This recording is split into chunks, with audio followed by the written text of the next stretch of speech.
another episode of Coordinated Chaos. On this episode, we're going to go over what happened last week in some games. I'm not going to go over every single one of them, but ones that kind of mean the most.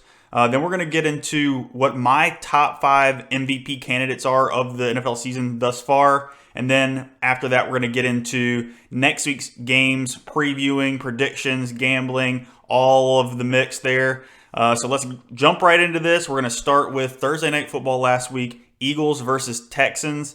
In this game, the Eagles, I believe, were taking their opponent a little bit lightly. They were traveling on a short week to Houston, and it proved to be a big deal that Jordan Davis went down last game against the Steelers. He has a high ankle sprain. He was put on IR earlier last week, so he's going to be out at least 4 games. It's proving to be a big deal because Thursday night, Dameon Pierce ran all over the Eagles defense, and Jordan Davis has been the run-stopping guy on early downs for the Eagles thus far this season.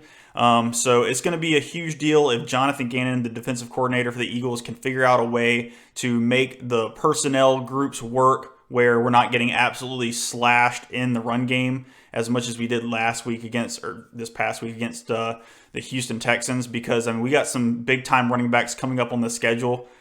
We have Derrick Henry very soon. We have potentially Jonathan Taylor on the schedule. I don't know if he's going to be healthy at that point. Obviously, still we have Zeke, Saquon Barkley, Tony Pollard, that whole group of running backs in the NFC East. So it's going to be huge to see if Jonathan Gannon can actually figure things out defensively so the Eagles don't get completely gashed there. But otherwise, the Eagles offensively had a little bit of a slow start, but they figured it out in the second half. So it's not a big deal to me that we kind of took them a little bit lightly this week. It's a bad Texans team on the road, Thursday Night Football. But eventually the Eagles did get the job done, moving to 8-0, which is the best start in Eagles franchise history. So that's a huge deal. Just one step closer to that 1 seed in the NFC, which would be humongous for the Eagles. So the Eagles roll, and let's go on to the next game. We have the Dolphins versus the Bears. This was a way closer, way better barn burner type game than I was expecting. The Dolphins offense was still explosive, still very good. It proved to be a good move that the Dolphins ended up trading for Jeff Wilson Jr. because he made a huge impact in the game immediately, which was surprising because a lot of times when somebody gets traded at the trade deadline, there is a week off kind of deal where they only get a limited amount of snaps. So that's usually due to playbook, abnormalities because they don't know the playbook immediately. But in this case, with Mike McDaniel being the head coach of the Dolphins, he came from San Francisco, which is where Jeff Wilson came from. That proved to be huge because he already pretty much knew the playbook. He knew all the terminology, so it was easy to kind of just put him right in the lineup and let him go. And so the Dolphins offense still explosive, like I was saying. Tyreek Hill had an incredible game. Jalen Waddle still played very well. Raheem Mostert had a touchdown, so did Jeff Wilson. So it's really just Tua facilitating. The crazy thing was the Bears just absolutely being super scrappy, super feisty this season. They have really figured out a way to use Justin Fields effectively this season, and that's just basically to run him a ton. I don't know how much they still have in confidence in him actually throwing the football, but they've done a lot of design runs, a lot of scrambling from him, making huge plays. He had a 61-yard touchdown run in this game, which proved to be huge to keep them close in the game. But eventually the Dolphins did, end up, securing the W here. So the Dolphins keep rolling, but the Dolphins, you got to keep in mind that defense is still playing very, very poorly. Hopefully once Bradley Chubb kind of gets more integrated in that defense, that the defense will, solidify a little bit more. But right now the Dolphins defense is the biggest concern for them moving forward, going into looking at the playoffs and whatnot. All right, next game, we have the Bengals this time now, since I misspoke earlier. Bengals versus Panthers. Bengals looked bad last week against the Browns, and I thought that, there might be they just might be stagnant while Jamar Chase is out. But they proved me wrong in this one. The Panthers are a lackluster team right now. They're probably down on their luck a little bit just because of the fact that they lost that big-time game against the Falcons, a very emotional game. A lot of times when there's a very emotionally high game right before another one, a lot of times there's a letdown there. And even if you win or lose one of those games, especially like a big-time divisional game for the division, which was the Panthers versus the Falcons last week.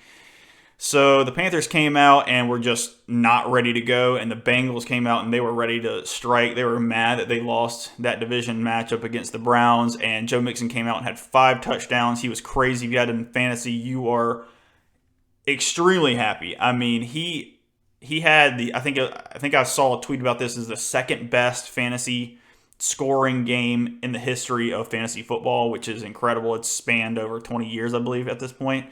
So that's pretty wild. Yeah, so Bengals kind of get back on track here. Panthers are now, I think, pretty cooked. They're probably down in their luck. They're ready to kind of scrap it and get to the offseason at this point. So we'll see how the rest of their season goes. I think they're probably going to be out of it now. It's going to come down to the Falcons and the Bucs in that division, and we'll see how that pans out later in the season. All right, next game, Packers-Lions. Man, this was heartbreaking right here. The Packers lose to the Lions. This is like a thing, like basically this was like the Packers' last stand. If they were going to have any chance of turning the season around and really getting onto a run, getting some, I don't know, just getting some good momentum in their direction, it was to go ahead into Detroit and beat this Lions team with like the 32nd ranked defense. And the Lions beat them, and the Lions beat the Packers. The defense actually ended up playing pretty good against the Packers. Aaron Rodgers throws 3 picks, which is very uncharacteristic of him. He doesn't really throw picks a lot. And this one, there was a lot of crazy stuff happening. One of the picks, the ball hits the guy in the helmet and flies up in the air. This was in the red zone. And then another one in the red zone where he was actually trying to do, it was a kind of a creative play call where they had an eligible left tackle. It was David Bakhtiari as a receiver, and he goes to throw it to him. He kind of floats it because, a lot of times when you're throwing to an offensive lineman, you have to kind of give them a layup when it comes to catching the ball. And so Aaron Rodgers floated it a little bit too much. Aiden Hutchinson recognized what was going on, ran over, intercepted the ball, and from then on, you could just tell that like the morale was super down for the Packers, and it was not good. The Packers had a decent chance at the end of the game to kind of try to win the game, but they just couldn't get it done. Just that offense has been so bad this season. So it looks like the Packers are probably cooked for the rest of the season. Minnesota's pretty much running away with that division right now, as they only have 1 loss in the season still. So it is what it is. Packers I don't think are going to win this division. It's going to be very tough to do at this point, especially with the Vikings playing so well. So Vikings roll as well, but we'll get to that later. Next game, Patriots versus Colts. The Patriots defense just basically took a dump on Sam Ehlinger. Like, he had no real chance in this game. It's pretty much, I don't know. It's the Colts are a mess right now. So this loss sparked what has become a humongous news situation / deal the past couple of days now, because they lost, and then they fired Frank Reich, and then randomly hired Jeff Saturday, their former All-Pro center back in the day when he was playing with Peyton Manning, out of completely nowhere. He has no college football experience as a head coach, no like NFL, experience at all as any kind of coach, not even position coach. Like literally no coaching experience other than high school football. And so they just randomly hire him, which, pisses off a ton of different people for all kinds of different reasons. Obviously, this covers some of the Rooney Rule stuff where some of these, minority coaches just aren't getting the opportunities they should, especially, even like a guy like Reggie Wayne, who is literally on the Colts coaching staff right now as a wide receivers coach. Just obviously, they don't even think about him as being an option, and they just go hire a random guy off the street. It's not that random, but you know what I'm saying here. It's a little bit funky. It's a little weird. Basically, the Colts better hope that Jeff Saturday becomes a good head coach, or else they're going to get so much. They're already getting a ton of backlash, but they're going to get so much scrutiny because of this if he turns out to be a bad coach, because it's just another decision in a long line of decisions they've made the past few years, 4 or 5 years at this point, that have just been very questionable. And that brings me to the point where there was a press conference, I think it was this morning, where they were, introducing Jeff Saturday as the head coach, and Jim Irsay, the owner, and Chris Ballard were there, and they were talking, and man, it was a disgusting, just they were word vomiting is what I want to call it, because of the amount of just BS they were spewing. It was ridiculous. Chris Ballard and Jim Irsay both were doing everything in their power to throw anybody and everybody under the bus that they could, other than themselves. They weren't taking any accountability. They weren't taking any responsibility for some of the things that were happening the last few years. They've done the veteran 1 year stopgap, strategy for the past 4 seasons now. Instead of just trying to rebuild a little bit and go grab a first round, quarterback in a draft and try to develop him. So essentially, since Andrew Luck abruptly retired, yes, I understand that was a big deal and that sucked, and it was hard to try to they had to scramble to get something together there. So they had Jacoby Brissett start that season, right? In my opinion, as soon as that season ended, they should have said, you know what, we need to go get our next franchise QB. Let's draft one, develop him, and in the next few years, our talent will have gelled together, and we will be a good team by then. And instead of what they did was Jacoby Brissett, starts that season after Andrew Luck. That's fine. You had to figure out something there. Not a big deal. Then they went and got Phillip Rivers. That panned out decent. They went to the playoffs. They lost in the first round, so that wasn't, ideal, but they had a pretty decent team. Then they were like, oh, you know what we can do? We can trade for Carson Wentz. Howie Roseman completely duped Chris Ballard into that, and we got a first-round pick out of it. The Eagles, I should be saying. Carson Wentz turned out to be a disaster, but it wasn't as much of a disaster as people think it was, considering what has happened since. And so then they shipped Carson Wentz off because, once again, Chris Ballard and Jim Irsay completely throw him under the bus, blame everything that has gone wrong with the organization on Carson Wentz.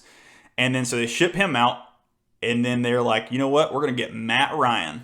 And they thought Matt Ryan was going to fix it, and he didn't, because he's cooked too. So you've done this 3 years in a row, essentially, of grabbing a veteran thinking it was going to work out, when in reality, you just needed to get a QB, a young rookie QB, draft him, develop him, and by now he would have been in his 3rd year and he would have been fine, probably a decent player. But instead, you've made all these decisions up until now that have affected things in the past, and now you want to blame everybody but yourself, when Chris Ballard is the GM and he's making all these decisions from free agency to the draft. He's complaining about his O-line now because people are saying that they wanted him to draft a wide receiver, and now he's saying, oh, you guys wanted me to draft a wide receiver, and now look at our O-line. It's bad now. That's not fair at all. You still make all the decisions. You can't just take what the media says and do it just to appease them. You have to make the decisions for yourself. I don't know. This whole situation is just very frustrating for me. I hate when people can't take accountability for some of their decisions and they start throwing people under the bus. I think it's ridiculous. Anyways, so the Colts, honestly, I hope they lose. Actually, you know what? I hope they start winning so they don't even get a chance at a good rookie QB. And I don't even know what their draft, capital is looking like right now, because I think they might have traded some stuff, like when they went to go grab, what was his name? The guy from San Francisco. I don't know, the defensive tackle. He was really good. Anyways, I think they traded the first round pick. I don't even know if they have a first round pick this year. Maybe it was last year that they traded that. But either way, I kind of hope they go down the crapper, because these two guys suck and they really need to go. Specifically Chris Ballard. You can't really just make the owner of the Colts go away very easily. But anyways, let's get to the next game. Sorry, I had to rant there because that was just pissing me off. The Colts, that whole situation is so stupid. All right, Jets versus Bills. The Jets win. What a huge win for the Jets to just gain more and more confidence. Robert Saleh doing a decent job this year. He was talking about at the beginning of the year when they were losing some games. He was like, we're going to keep these receipts. And he was, spot on with it, because since then they've won a ton of games. Their defense is playing super well. Sauce Gardner, man, is a stud. That man is doing some incredible stuff as a rookie. So shout out to him. The Jets offense doing just enough, to win the game essentially. Zach Wilson had a pretty decent game. The run game was really going for the Jets. They had Michael Carter going. James Robinson was playing pretty well. So Jets get a big win. Bills looking a little faulty. Looks like you can run on the Bills a little bit. So that is something to keep in mind for, future playoff, endeavors for some other teams, especially in the AFC. And then if, the Bills happen to win the AFC and get in the Super Bowl, whoever faces them in the NFC, it's going to be interesting to see if the Bills falter anymore. Apparently Josh Allen also has a little bit of an elbow injury, and he's had the same elbow injury sustained in past seasons, and I think he missed like 4 games because of it. So I don't think he's going to miss games this year, but it's something to look at, because if he's not playing well and he's hurt and he's not 100%, then like that team can falter quite a bit. And then the Chiefs are right there, and so are some of the other teams in the AFC that would be, looking to take over as that team in the division. So, yeah, I mean, just a huge win for the Jets, because that puts them squarely in the mix in that AFC North. That's a crazy, AFC East, I should say. That's a crazy division right now, because the Jets are playing well. The Bills are obviously a good team. And then you have the Dolphins. That's such a wild division, man. The Patriots are still winning some of these games. I mean, they're not winning all these games. But anyways, what a wild division. Let's go to the next game. Vikings versus Commanders. The Vikings win again. It was a close game. Commanders, I thought were going to pull this one off, especially the way it had looked early on in the game. But the Vikings find a way to win. Kevin O'Connell apparently is doing a very good job there. He's rallying the troops right now, especially when they're not playing so well. Kirk Cousins is doing just enough to win these games. Justin Jefferson is a stud. He is basically carrying that offense right now. TJ Hawkinson was a welcomed addition to that offense for them, and he played pretty well in his first game, and so he's only going to get better because he's going to know the playbook more as the season progresses. So Vikings, man, they're making their statement. Only got 1 loss. They're still the 2 seed in the NFC. So let's go to the next game. We got Seahawks versus Cardinals. One of those NFC West matchups that you never know what's going to happen. But in my gambling predictions, I did predict the Seahawks to win. I said Seahawks money line against the Cardinals. They were underdogs in this one, I think by 2 points or 2.5 points, something like that. And I just thought there's no way. I didn't think the emergence of DeAndre Hopkins coming back onto the roster was that big of a deal to make the Cardinals the favorite. I just didn't see that as a thing, because the Cardinals offense has been struggling without D-Hop, but with him, they're still struggling because I think it's a Cliff Kingsbury thing more than anything. I don't trust him. I don't think he's very good. The defense on the Cardinals is actually pretty solid. I do trust that team for the most part, except they're super, super susceptible to the tight end, which is a really weird thing because they have you would think their linebackers are good, but they have Isaiah Simmons, who's fast and big, and he's a giant linebacker who can run. I don't know how he's not good at football right now. And then they have Zaven Collins, who is big, can run, and he's a linebacker as well. I don't know. And they have good safety play. I just don't really understand how they're so bad at covering tight ends. But every single time, so if you're a fantasy owner and you see a matchup against the Cardinals and you have a tight end for the opposing team, play them for sure, because it's going to work out for you. All right, next game, Bucks versus Rams. God, this was an ugly game. Both these teams did not want to win. At the end of the day, Tom Brady ends up getting it done, a last-minute drive to win a game. Imagine that, game-winning drive by Tom Brady. But anyways, both these teams not very good. Rams still struggling. Bucks really still struggling too, but somebody had to win the game. So we'll see moving forward what's going to transpire for both of these teams. I think the Rams are still just going to be very middling and be a pain in the butt, but still end up losing a lot of these games moving forward. And I kind of see the same type of thing for the Bucks. The Bucks will probably end up beating up on some of the lowly teams that they end up playing in the rest of the season, but any of the teams that are decent, they're probably going to lose to. It's just it's a sad time to be a Bucks and Rams fan at this point. Had a lot of success the last few years, but now it's catching up to them a little bit. So we'll see what happens with both of those teams. Moving forward, Chiefs versus Titans. This game is way closer than I was expecting, especially considering Malik Willis was starting in this game. I thought the Chiefs would come into this game and say, you know what, we're going to do one thing. We're going to stop Derrick Henry, and that's going to be it. Proved to be a little bit more difficult than that. Malik Willis brings a little bit of a different feel to the game than, like a Ryan Tannehill, because he actually has that real full-blown running ability, like a running back. So the read option was working for the Titans in this one. So they kept it close. Malik Willis only completed 5 passes in the game, which was incredible for a 3-point game against the Chiefs. So the Chiefs had to fight, like just scrap and claw to this victory here. Mahomes threw the ball over 60 times in the game. So it was basically him or nothing. The running game couldn't get going at all for the Chiefs. So Mahomes put the team on his back, got the job done, and he is proving to be right there in the thick of things in the MVP race at this point. So the Titans, man, I think they're definitely a better team with Ryan Tannehill in at QB right now, because they really can't pass the ball with him in there right now. It's just not sustainable. It's just not very efficient either. So they're definitely probably going to be looking forward to getting Ryan Tannehill back in the coming weeks, if not this next week. That would be very welcomed for them, I believe. Next game, Ravens versus Saints last night. The Ravens win again. The Saints are, once again, one of those teams. They're very Dr. Jekyll, Mr. Hyde. They can have a good game where they're very explosive offensively, and they can have a bad game. They had a bad game this past week against the Ravens.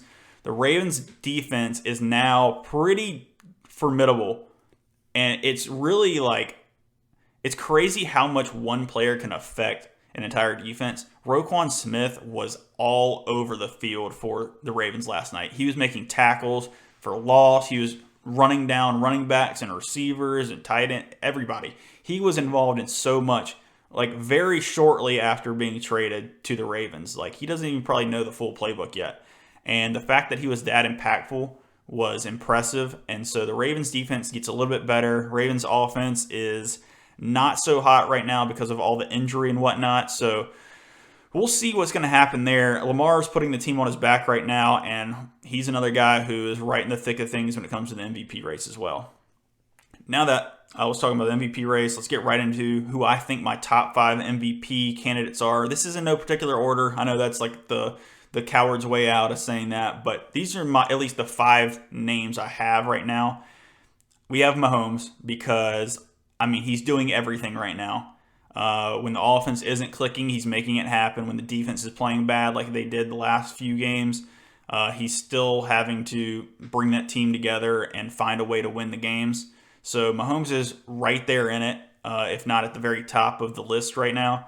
You have Jalen Hurts, who has the Eagles at 8-0. He is probably the most improved player from last year in just passing the football. He's still using his legs when it's necessary, but at this point, especially the last 2 games, he really hasn't taken off and run a whole lot. The game script hasn't really allowed for it, or it hasn't really been necessary because of just how well he's been operating in the passing game. So it's very impressive by him. If the Eagles keep going undefeated like this, man, it's going to be hard for some of these MVP voters not to give him some votes. So we'll see what the rest of these, teams and players look like at the end of the season, but he's right in the middle of it. Lamar Jackson, like I was just saying, right in the middle of it as well, especially with all these injuries to his offensive weapons. If he keeps putting the team on his back and winning all these games, and they're right in the thick of it in the AFC playoffs, man, a lot of people are going to have that. You can't ignore. That's literally that's the core value of what most valuable player means. Is just doesn't matter who's playing around him, he's going to get the job done, and that's what Mahomes and Lamar Jackson are doing right this second. Hurts does have a better supporting cast than both of these players, I would say, right now. So that's the only thing working against Jalen Hurts in that aspect. But next one, I still have to put Josh Allen in here. But he's on the edge right now. They're losing a few too many games that you would expect them to win. So he's on the verge, but he's been having a very good season, no matter what. But he's going to beat himself up about this past game against the Jets. He made some bad throws, bad decisions. So we're going to see him probably turn it around and, catch fire, I would assume, going into the end of the season here. And then the last name, maybe a little bit shocking to somebody or to some people, but I truly believe this is real, and people are going to think this is like a Tua hater type thing. But I think Tyreek Hill deserves some I don't know, some attention for MVP because he has transformed that offense. That offense was pretty good last year, but it is unbelievably explosive. He is a security blanket, a safety blanket for Tua right now. He's catching everything that's coming his way right now, and he just has changed that offense tremendously. So Tyreek Hill needs at least a shout out in this discussion. All right, let's move into this upcoming week's gambling preview, prediction, all that good stuff. We're going to get right into the first game. Falcons -3 versus the Panthers. I think I'm going to have to go Falcons in this one. Like I said, I think the Panthers are now kind of cooked. I think they're ready to pack it in and get to the offseason. So I think the Falcons are going to win this game. They're still motivated to keep pace in the NFC South and win that division, especially with the Bucs winning last week. That was huge for the Bucs' chances of coming back in the division. So, and the Bucs have the tiebreaker over the Falcons, so the Falcons should need to continue to win these games. All right, next game, Buccaneers -2.5 versus the Seahawks. I don't know why the Seahawks for the past 3 weeks have been the underdog, but I don't like it because I think the Seahawks are a good team. Geno Smith's playing incredible. Kenneth Walker is playing incredible. All their players are good for the most part. The defense is playing better than people expected them to. So I see the Seahawks winning this game, honestly. So I really like the Seahawks money line here, and they're underdogs by 2.5 points. So I'm going Seahawks all the way here. All right, next game, Giants -6.5 against the Texans. I think I have to go Giants here, mostly because the Texans are one-dimensional. Dameon Pierce is their only good player right now, and I think the Giants have a good run defense, and then the Giants can really run the ball with Saquon Barkley, and the Texans are very susceptible to the run game. So I just like the Giants -6.5 there. It is a lot of points, but I think the Giants are going to get back on track here after a loss. Chiefs -9.5 against the Jaguars. I got to go Chiefs. The Chiefs are going to look themselves in the mirror this week and say, why did we let the Titans be that close of a game? And I think they're going to smack the Jaguars. The Jaguars somehow came back last week against the Raiders, and that was an incredible effort from them. Travis Etienne's playing incredibly well. But I think the Chiefs are just in a different class than the Jags, no matter what happened last week. Next game, Dolphins -4 against the Browns. I do like the Dolphins in this game. I bet, one of my best bets was the Dolphins last week against the Bears, and that didn't happen. They won by 3 instead of 4. That kind of sucked. But, oh well, I'm going Dolphins again. Very explosive offense. The Browns' defense has been playing just okay, not crazy impressive necessarily. And I think that offense is just a little bit too explosive. I think the reason why the Dolphins' defense was so bad against the Bears was just that effect of Justin Fields running the ball a whole lot and scrambling and design runs. I think that's what destroyed the Dolphins' defense. So the Browns don't have that aspect in their game, but they do have Nick Chubb, who's very impressive. But I just think Dolphins win this one and cover the 4-point spread. Next one, Bears -2.5 versus the Lions. I think I have to go Bears here. The Bears are a little hot right now. They figured out, like I said, how to use Justin Fields. He's playing decent football right now with the whole running game attached to it. Detroit's defense is bad. I know they just beat Aaron Rodgers, but that whole team is dysfunctional, so I don't really even count that right now. So Bears -2.5 is what I like there. Titans -3 versus the Broncos. I got to go Titans, especially because I believe Ryan Tannehill is going to play this next week. If Malik Willis is in the starting lineup, maybe I don't. I'm definitely not even going to probably touch this game in general for best bets when I do my stuff on TikTok and the other social media platforms and whatnot. But I think if you have Ryan Tannehill, you got to go Titans -3. All right, next one. Bills -6 versus the Vikings. I am going to have to go Vikings here to cover the 6-point spread. I think the Vikings are scrappy. I think they can score. The defense is not very good, so we're going to see if the Bills' offense can get back on track and play very well against a defense not as good as the Jets were, of course, last week. So I think the Bills probably end up winning the game here, but I think the Vikings keep it pretty close. So I like the Vikings with the 6 points. Saints -2.5 versus the Steelers here.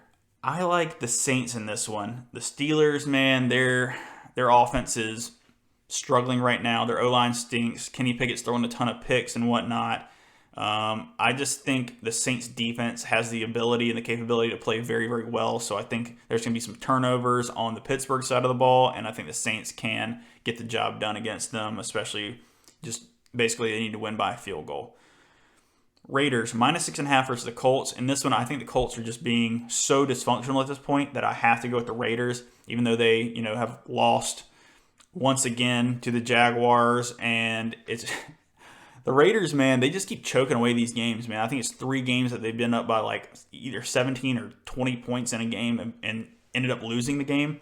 So I think the Raiders are going to respond and at least I think they can smoke these Colts. I think the offense is going to be out of sorts because of the whole head coaching carousel thing going on there right now. It's just dysfunctional. So I'm going Raiders -6.5. Cowboys -5 versus the Packers. I got the Cowboys here. The Packers have proven to me this past week, losing to the Lions, that they are not ready to go, and that offensive line is not very good for the Packers. The weapons are not very good, and the Cowboys defense is one of the best in football. That's all I had to think about, really. And then, of course, Dak Prescott looks like he's back on track now, so that offense is going to be just fine. So I got Cowboys -5 here. Rams -3 against the Cardinals. I can't bet the Rams. I just can't do it. I think the Cardinals win this money line, so I would take Cardinals with the 3-point spread. I'd take Cardinals money line, either one. I think the Cardinals win this game. The Cardinals defense is still pretty good, and they can still kind of get after the quarterback, and that Rams offensive line is still really bad. So I just don't see where the Rams really can end up winning this football game. So I like the Cardinals there. 49ers -7 against the Chargers. I like the 49ers in this one. The Chargers are probably not going to have either one of their big-time weapons again. Mike Williams is going to be out for sure. Keenan Allen, there's a chance he could play, I guess, if his hamstring's feeling better again or if he thinks it's more close to 100%. See if he plays. But if not, the Chargers don't have enough weapons. They were in a tight game against the Falcons. The 49ers are a pretty solid team right now, especially with Christian McCaffrey in there right now. The defense is playing better because they're getting a little bit more healthy. And that offense can just go. Hopefully, Deebo Samuel's going to be back for the 49ers this week. We'll see. He's got a hamstring, so they might want to rest him a little bit more because I don't think they're going to think the Chargers are going to really get after them, especially with all the missing weapons. So I think the 49ers win this game with the -7 and everything.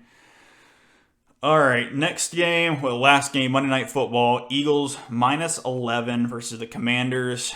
The Eagles did not cover this past week against the Texans, but like I said, I think they were taking them a little bit lightly at the beginning of the game. It was 14-14 going into halftime, and then the Eagles kind of rolled in the second half, got some turnovers and whatnot. I don't think the Commanders have played a defense as good as the Eagles' defense this season. Like I was saying before at the beginning of the podcast, the Eagles' run defense is a little susceptible right now, but maybe Jonathan Gannon figures out a way to adapt to that and gets a personnel group in there that he likes against the run. But I still don't think it's enough for the Commanders to cover, so I like the Eagles -11 here. They're going to get after Taylor Heineke, and I don't think they're going to be able to pass the ball very effectively. The Eagles are probably going to get some turnovers, and the Eagles' offense is just too efficient right now. They're operating at a very high level, so I like them in this game. All right, I think that's pretty much it for the podcast. I appreciate you guys listening. Follow us on all of our platforms. We're on Twitter, we're on Instagram, we're on TikTok, obviously YouTube, Spotify, Apple Music. We're on all of it right now. You can look at the videos, you can listen to just the audio. It's up to you. I appreciate you guys listening once again.